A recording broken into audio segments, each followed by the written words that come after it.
Hello friends, welcome to the class 9. Today we are going to learn your lesson number 6 from the book Beehive, My Childhood, which is taken from the book Wings of Fire. इस chapter में अब्दुल कलाम ने अपने बचपन के बारे में जो भी प्रेजेंट किया है, जो कुछ भी लिखा है, वो हमारा जो आज का लेसन है, that is take the extract from the book Wings of Fire.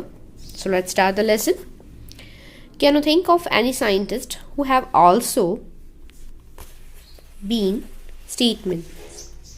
APJ Abdul Kalam, whose projects in space, defense, nuclear technology guided India to the 21st century, became our 11th president in 2002.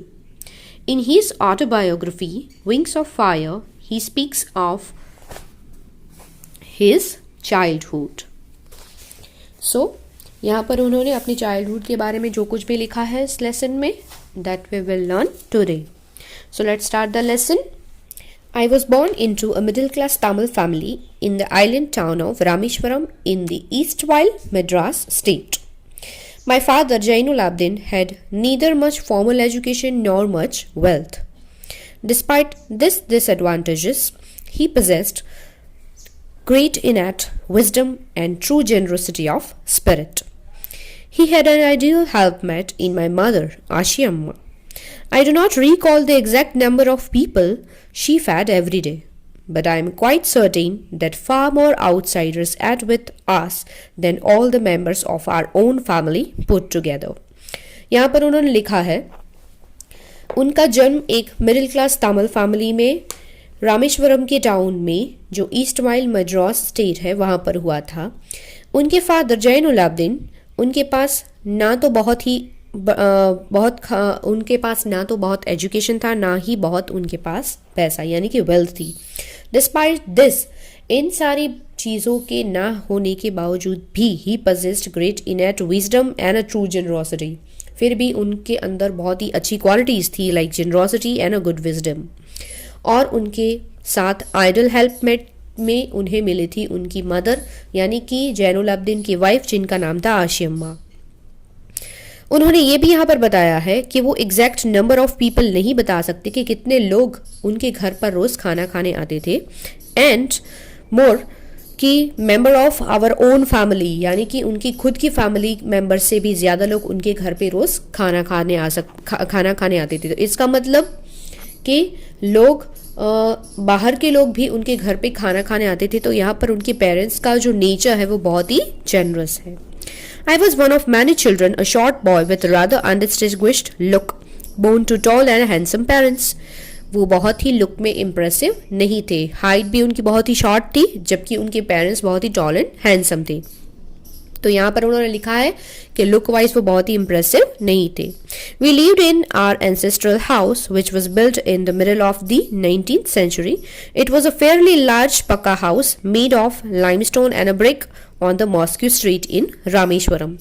Rameswaram की जो mosque street है वहाँ पर उनके पुरखों का जो घर है जो 19th century में बना गया था, जिनको पक्का घर या फिर पक्का हाउस के नाम से जानना जाता है, which is made from limestone and a bricks. तो वो उनमें अपने एंसेस्टर के हाउस में रहते थे. My master father used to avoid all essential comforts and luxuries. उनके जो फादर थे उनका मानना ये था अपनी लाइफ में वो ज़्यादा कंफर्ट्स और लग्जरीज लाइफ से वो बहुत ही दूर थे, यानी कि जो भी ज़रूरत की चीज़ें हैं सिर्फ वही वो यूज़ करते थे. एक्स्ट्रा कंफर्ट और लग्जरीज लाइफ को वो अवॉइड करते थे. वो बेकार के या फिर फिजूल खर्चों में मानते नहीं थे. However, all necessities were provided for in terms of food, medicine or clothes. In fact, I would say mine was a very secure childhood, both materially and emotionally. उनका कहना ये है कि उनके फादर का मानना था कि वो फिजूल खर्ची में या बेकार के खर्चों में मानते नहीं थे, पर जो लाइफ की बेसिक नीड्स हैं जैसे कि एजुकेशन है, मेडिसिन है, फूड है या फिर क्लोथ्स है, वो उनको पर्याप्त मात्रा में या फिर ज़रूरत के हिसाब से वो प्रोवाइड अच्छे से कर देते थे. बाकी वो फिजूल खर्ची में मानते नहीं थे. और उन्होंने यहाँ पर ये भी ऐड किया है एपीजे ने कि उनका जो चाइल्डहुड था वो बहुत ही सिक्योर था, both materially and emotionally, material in terms of food, medicine and clothes, वो सारी जो ज़रूरत की चीज़ें होती है, एक बेसिक नीड होती है लाइफ की, वो उन्हें अच्छे से मिली। एंड इमोशनली का मतलब है उनके पेरेंट्स, उनके चाइल्डहुड में उनके पेरेंट्स या फिर उनके जो भाई बहन है, एक फैमिली में से जो एक बच्चे को लव एंड केयर जो मिलना चाहिए वो उनको अच्छे से यहाँ पर मिला। The second world war was broke out in 1939 when I was 8 years old. For reasons I have never been able to understand, a sudden demands for tamarind seeds erupted in the market. I used to collect the seed and sell them to a provision shop on Moscow Street. यहाँ पर 1939 में second world war की शुरुआत हो गई थी, पर वो सिर्फ 8 ईयर यानी कि छोटे, बहुत ही छोटे थे एज में, यानी कि सिर्फ 8 साल के थे, तो उनको इतना समझ में नहीं आता था कि वर्ल्ड वॉर क्या है। बट सडनली टैमरिन यानी कि जो इमली के जो सीड्स होते हैं उनके दाम बढ़ गए। अब फॉर दैट रीज़न उन्होंने क्या किया, वो पूरा दिन इस सीड्स को कलेक्ट करते थे और फिर जो मॉस्को स्ट्रीट में एक प्रोविजन स्टोर था वो वहाँ पर उसको बेच देते थे। A day's collection would fetch me the princely sum of 1 anna. एक दिन में वो इतने सीड कलेक्ट कर लेते थे और फिर उनको बेच के उनको जितने भी पैसे मिलते थे, कितने मिलते थे, यहाँ पर उन्होंने अमाउंट लिखा है me the princely sum of 1 anna, यानी कि 1 आना तब तो रुपीस नहीं थे, तो आना में ही काउंट होते थे पैसे, तो यहाँ पर लिखा है 1 आना। My brother in law Jalaluddin would tell me stories about the war which I would later attempt to trace in the headlines in Dinamani. Dinamani is a newspaper, name of newspaper जो वहाँ पर लोकल एरिया में मिलता था। तो उनके जो brother in law है जलालुद्दीन, वो उन्हें वर्ल्ड वॉर की जो स्टोरीज है वो बताते रहते थे, जो उन्होंने बाद में जाके धीरे धीरे करके वो दीनामनी जो न्यूज़पेपर है उनमें उन्होंने हेडलाइंस में पढ़ी। Our area being isolated was completely unfazed by the war, but soon India was forced to join the Allied forces and some things like a state of emergency was declared. तो पहले यहाँ पर उन्होंने बताया कि उनका जो एरिया है वो बहुत ही आइसोलेटेड था and completely unfazed by the war. सो यहाँ पर ऐसा कुछ उनको वर्ल्ड वॉर के बारे में या फिर ऐसा कुछ फील नहीं होता था। बट जब थोड़े समय के बाद इंडिया ने जैसे ही अलाइन फोर्स ज्वाइन करने के बाद इमरजेंसी डिक्लेयर की जाती थी। The first casualty came in the form of the suspension of the train halt at Rameswaram station. तो सबसे पहला इफेक्ट यहाँ पर कैसे पता चला उनको कि रामेश्वरम में जो ट्रेन का जो एक हॉल्ट होता था वहाँ पर, वो अब वहाँ पर नहीं होता था। The newspapers now had to be bundled and thrown out from the moving train on the Rameshwaram road between Rameshwaram and Dhanushkodi. यहाँ पर क्या होता था, न्यूज़पेपर्स जो है वो वहाँ पर चलती हुई ट्रेन में फेंके जाते थे। मतलब जो बंडल्स है, जो न्यूज़पेपर आने भेजने का जो तरीका वो तब के टाइम में ऐसे होता था। तो that forced my cousin Samsudin, who distributed newspapers in Rameshwaram, to look for a helping hand to catch the bundles, and as if naturally I felt this lot. अब क्या हुआ यहाँ पर, उनके जो कजिन थे शमसुद्दीन, उनका काम यही होता था, वो न्यूज़पेपर डिस्ट्रीब्यूट करते थे रामेश्वरम में। तो उनके हेल्पिंग हैंड के लिए किसी की ज़रूरत थी। अब ये हेल्पिंग हैंड अब्दुल कलाम बने और उन्होंने उनका साथ दिया। Shamsuddin helped me on my first wages. उन्होंने उनकी फर्स्ट अर्निंग में हेल्प की। Half a century later, I can still feel the surge of pride in earning my own money for the first time. थोड़े ही समय में उन्होंने अपनी पहली कमाई हासिल की, जिनकी वजह से उनको खुद पे बहुत ही प्राउड फील होता था, बहुत ही नाज होता था कि मुझे इतनी छोटी सी उम्र में बहुत ही अर्ली एज में अपने फर्स्ट वेजेस को लेना बहुत ही खुशी की बात होती है। Every child is born with some inherited characteristics into a specific socio-economic and emotional environment and trained in a certain way by figures of authority. I inherited honesty and self-discipline from my father, from my mother. I inherited faith in goodness and deep kindness, and so did my 3 brothers and sisters. यहाँ पर उन्होंने लिखा है कि कोई भी बच्चा है वो जन्म के साथ कुछ न कुछ अपनी इनहेरिट में, यानी कि अपनी इनहेरिट में उसको कुछ न कुछ अपने मदर फादर से कुछ ना कुछ उनको कैरेक्टरिस्टिक्स मिलते हैं। तो उनको क्या मिला था, यहाँ पर उन्होंने लिखा है उनको मिला था honesty and deep kindness, faith in goodness and deep kindness. ये क्वालिटीज जो है वो उनको अपने इनहेरिट में अपने मदर और फादर से मिली थी। I had 3 close friends in my childhood, Ramananda Shastri, Aravindan and Sivaprakasan. बचपन में उनके 3 क्लोज फ्रेंड्स थे, एक थे रामानंदा शास्त्री, अरविंदन और Sivaprakasan. All this boys were from orthodox Hindu Brahmin families. वो तीनों की तीनों बहुत ही स्ट्रिक्ट हिंदू ब्राह्मण फैमिलीज को बिलोंग करती थी। As a children, none of us ever felt any difference amongst ourselves because of our religious differences in upbringing. In fact, Ramananda Shastri was the son of Pakshi Lakshman Shastri, the high priest of the Rameshwaram temple. अब छोटे बच्चे होने के बावजूद भी उन लोगों में कभी रिलीजन को लेकर कभी ऐसे डिफरेंसेस नहीं उन्होंने देखे थे।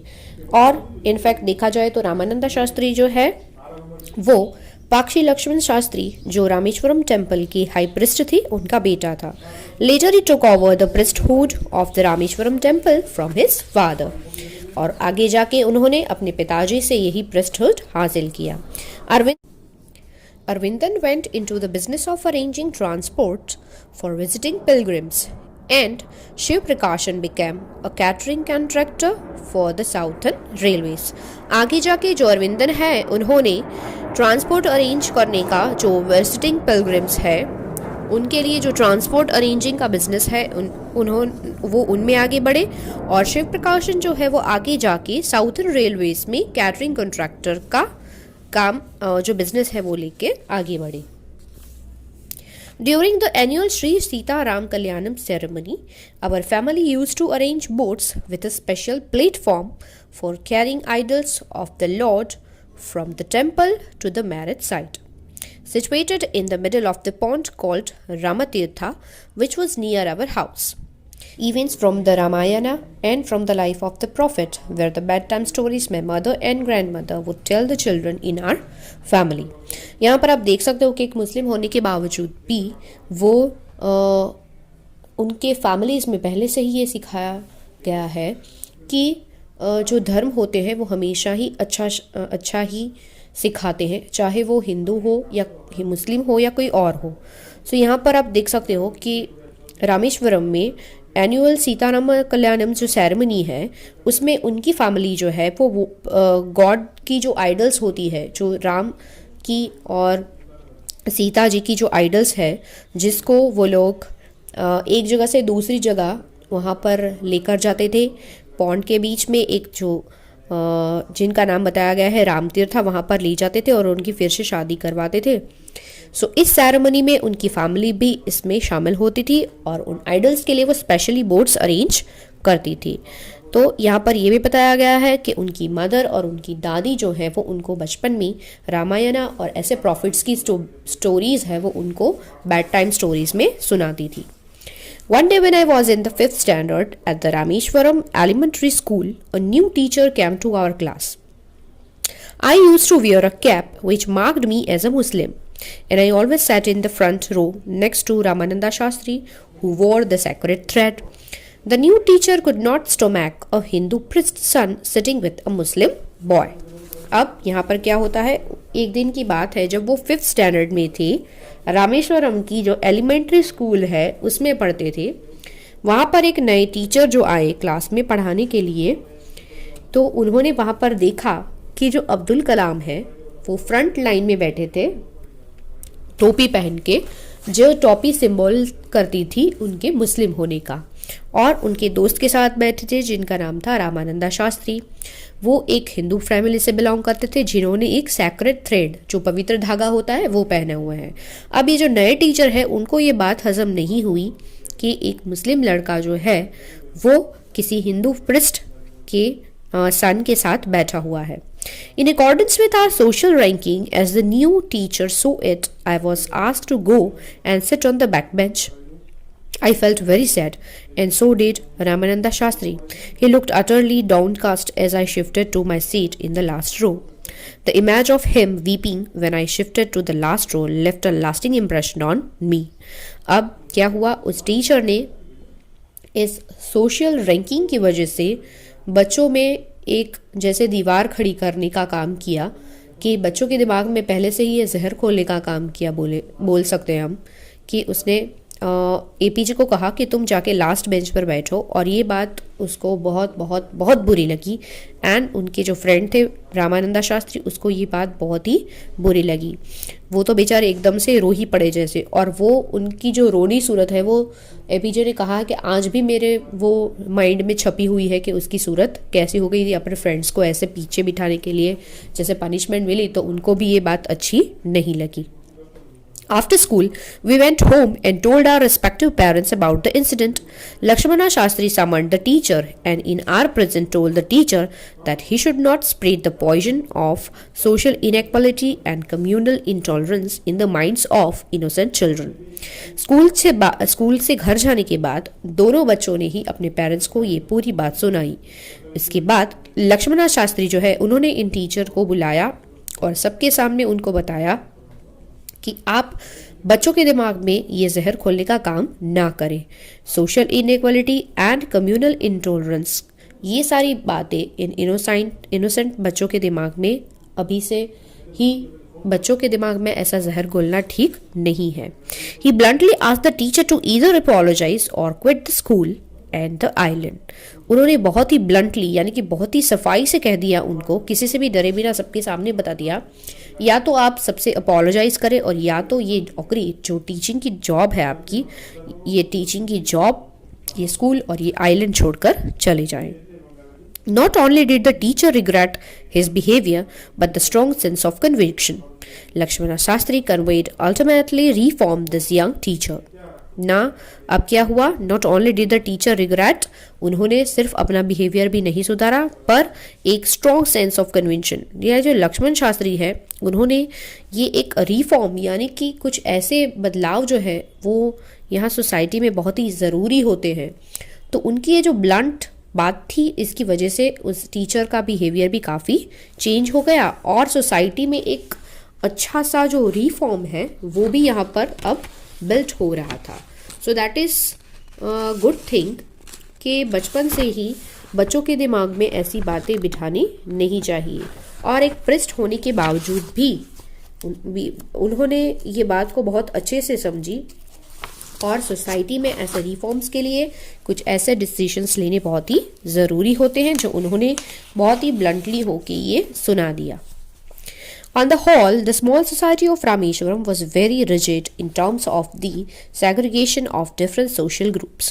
However, my science teacher, Shiv Subramanya Iyer, though an orthodox Brahmin with a very conservative wife, was something of a rebel. देखा जाए तो रामेश्वरम की जो सोसाइटी है वहाँ पर ये जो सोशल ग्रुप्स की वजह से जो डिफरेंसेस थे उनको बहुत ही स्ट्रांगली माना जाता था और बहुत ही स्ट्रांगली सब उनको फॉलो भी करते थे। पर यहाँ पर उन्होंने अपने एक साइंस टीचर की बात की है जिनका नाम है शिव सुब्रमण्य अय्यर। वो काफ़ी स्ट्रिक्ट ब्राह्मण फैमिली से थी और उनकी वाइफ भी बहुत ही इन चीज़ों को लेकर बहुत ही स्ट्रिक्ट थी, कंजर्वेटिव वाइफ। बट बहुत ही एज अ साइंस टीचर तो एक थे ही, पर वो बहुत ही यहाँ पर उनके बारे में उन्होंने लिखा है was something of a rebel. Rebel यानी किसी चीज़ को लेके किसी बात को ऐसे ही ना मान लेना, पर उसके लिए आपके पास एक प्रॉपर रीज़न होना चाहिए कि ये बात माननी है तो क्यों माननी है, नहीं माननी है तो क्यों नहीं माननी है। तो एक परफेक्ट रीज़न के साथ एज अ रिफॉर्मर आप बोल सकते हो कि वो कुछ भी अगर रिफॉर्म यानी कि कुछ बदलाव लाना चाहते हैं तो कोई किसी बात को वो ऐसे ही मानने वालों में से नहीं थे। He did his best to break social barriers so that people from varying backgrounds could mingle easily. वो बड़ी ही आसानी से सोशल बैरियर्स जो थी उनको ब्रेक करने में माहिर थे, या फिर ऐसा बोल सकते हो कि he did his best यानी कि वो अपनी बहुत ही बेस्ट परफॉर्म करते थे सोशल बैरियर्स को ब्रेक करने के लिए, ताकि अलग अलग बैकग्राउंड के लोग हैं वो आसानी से एक दूसरे के साथ रह सके। He used to spend hours with me and would say Kalam I want you to develop so that you are on par with the highly educated people of the big cities. उनका मानना ये था कि मेरे टीचर जो है बहुत ही अच्छे थे और हमारे साथ बैठ के वो घंटों बिठाते थे और हमारे साथ अच्छी बातें करते थे और हमेशा से वो चाहते थे कि कलाम मैं चाहता हूँ कि तुम भी अपने आप को बहुत ही डेवलप करो ताकि बिग सिटीज़ में जो लोग बहुत ही एजुकेट होते हैं वैसे वो उनको भी एजुकेट होता देखना चाहते थे. One day he invited me to his home for a meal. His wife was horrified at the idea of a Muslim boy being invited to dine in her ritually pure kitchen. एक दिन उन्होंने कलाम को अपने घर पे मील के लिए invite किया. उनकी वाइफ तो देखकर बहुत ही शॉक हो गई कि एक मुस्लिम बॉय जो है वो उनकी प्योर रिचुअल किचन में खाना खाने के लिए आएगा. She refuse to serve me in her kitchen. Sivasubramania Iyer was not perturbed, nor did he get angry with his wife, but instead served me with his own hands and sat down beside me to eat his meal. अब क्या हुआ, उनकी wife ने तो एकदम से मना कर दिया कि मैं इसको खाना जो है वो सर्व नहीं करूँगी. तो यहाँ पर जो उनके टीचर है शिव सुब्रमण्य अय्यर, ना तो वो गुस्सा हुए, ना तो उन्होंने अपनी पत्नी की तरफ गुस्से की नज़र से देखा और ना ही वो नाराज़ हुए, बल्कि उन्होंने अपने हाथों से कलाम को खाना परोसा और उसके बाजू में बैठ के अपना मील लिया. His wife watched us from behind the kitchen door. I wondered whether she had observed any difference in the way I ate rice, drank water, or cleaned the floor after the meal. When I was leaving his house, Shiv Subramanya Iyer invited me to join him for dinner again the next weekend. अब खाना खाते समय उनकी जो wife है वो एक अलग किचन के एक अलग से कोने में से उनको ऑब्जर्व कर रही थी. बट कलाम को ये दिमाग में बहुत ही अजीब लग रहा था कि मेरा खाने पीने का या खाना खाने के बाद जो फ्लोर की क्लीन करने का तरीका क्या वो दूसरे लोगों से काफ़ी अलग है क्या, कि लोग वो उनको ऑब्जर्व कर रहे थे, या फिर उनको देखो अभी छोटे बच्चों को ये इतनी समझ नहीं होती कि ये जो सोशल डिफरेंस होते हैं वो क्या होते हैं. तो उनको लगा कि मेरा भी खाने पीने का तरीका मेरा भी सब लोगों की तरह ही है, जैसा मेरा है वैसा ही उनका है. तो ऐसे कौन से डिफरेंस है जिनकी वजह से उनको ये बात बुरी लगी कि मैं मेरे टीचर साथ में बैठ के खाना खाएं. अब खाने खाने के बाद जब वो घर जा रहे थे तब उनके टीचर ने फिर से नेक्स्ट वीकेंड उनको फिर से डिनर पे बुलाया. Observing my hesitation, he told me not to get upset, saying once you decide to change the system, such problems have to be confronted. उन्होंने बताया कि अपसेट होने की ज़रूरत नहीं है. अगर सोसाइटी में कुछ ऐसे चेंजेस लाने हैं तो थोड़ी प्रॉब्लम्स तो फेस करनी ही पड़ेगी. When I visited his house the next week, Shiv Subramania's wife took me inside her kitchen and served me food with her own hands.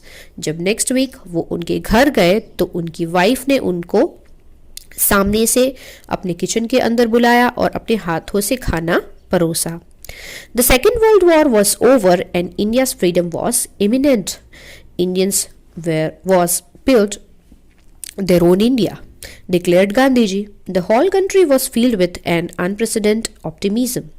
I asked my father for permission to leave Rameshwaram and study at the district headquarters in Ramnathpuram. अब second world war जो है वो ख़त्म ही होने वाला था और India में भी फ्रीडम डिक्लेयर होने ही वाली थी.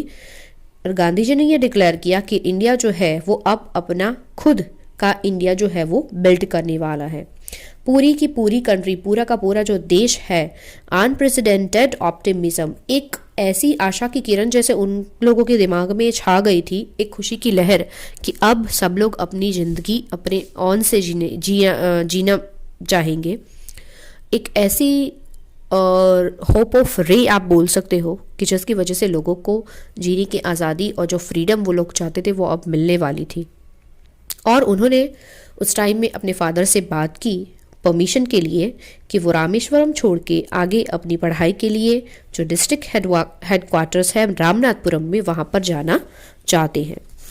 अब आगे पढ़ाई के लिए उनको रामेश्वरम छोड़ के जाना पड़ रहा था, तो इसके लिए अपने फादर से उन्होंने परमिशन मांगी. तब उनके फादर ने बताया, he told me as if thinking aloud, Abul, I know you have to go away to grow. Does the seagull not fly across the sun alone and without a nest? He quoted Khalil Gibran to my hesitant mother. उन्होंने बताया कि अब्दुल, मैं जानता हूँ कि तुम्हें अपनी आगे की पढ़ाई के लिए, अपने डेवलपमेंट के लिए, अपनी ग्रोथ के लिए अपने रामेश्वरम को छोड़ के बाहर जाना पड़ेगा। और उन्होंने यहाँ पर बहुत ही ब्यूटीफुली एक सीगुल का एग्जाम्पल दिया है कि जो सीगुल है, नॉट फ्लाई अक्रॉस द सन, वो सन के अक्रॉस नहीं जा सकता है। अलोन एंड विदाउट नेस्ट, क्या वो साथ में अपना नेस्ट लेके जाता है? क्या वो अकेले उड़ के जाएगा वहाँ पर? देखो, तो ये एक एग्जाम्पल है। और उन्होंने साथ साथ में एक ये भी कॉट करके लिखा है about Khalil Gibran, your children are not your own children, not your children, they are the sons and daughters of life's longing for itself, they come through you but not from you. You may give them your love, but not your thoughts, for they have their own thoughts.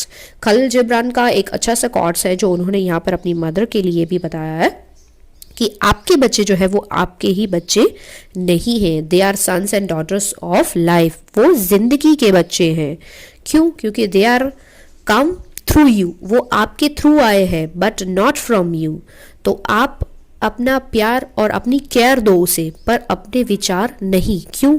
Because they have their own thoughts, क्योंकि उनके खुद के भी कुछ विचार हैं, खुद की भी कुछ सोच है, जिसमें उन्हें जीने दो, जिसमें उन्हें खिलने दो। So very beautiful quote by Khalil Gibran, उनके फादर ने यहाँ पर बताई थी, जो एपीजे आज तक नहीं भूले और उन्होंने इसमें कोट किया है यहाँ पर। So here we are and our chapter my childhood. I hope you understand the chapter and like the chapter very well. Thank you.